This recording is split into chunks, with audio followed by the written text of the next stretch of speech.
I've got my camera leaned up against my coffee mug today. I want to talk about a certain issue of kosher food, which comes up in this week's Parsha.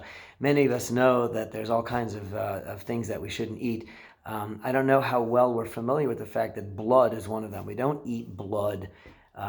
We don't eat animal blood at all, and all the more so human blood, just making it that much more ludicrous, the fact that there's been blood libels against us, that people would, viciously accuse us of eating non-Jewish blood in our matzahs. We don't eat blood ever, so that's a ridiculous thing.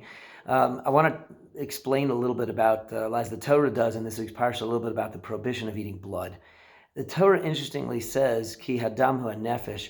It actually says that the soul, the life force of a person resides, as it were, in the blood of a person. Similarly with an animal. Nachmanides, centuries and centuries ago, made a beautiful comment.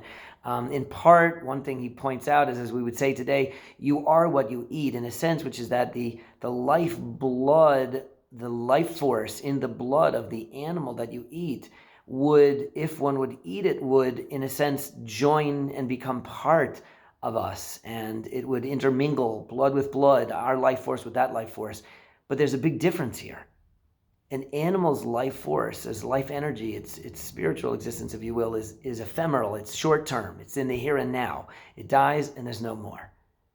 But a human soul, particularly a Jewish soul, is set up for eternity. It's a life force which is going much, much further. You can't blend those two things together. We don't want to drag down our spiritual life force by merging and melding it with the life force, the life energy of an animal, which is set up for this world only. We need to soar. We need to prepare ourselves for eternity, and we need to make sure that we're eating that way and acting that way, speaking that way, and making all of our life decisions that way, in order that we can really ultimately have that beautiful eternity that was given to us by the Almighty. Have a great Shabbos.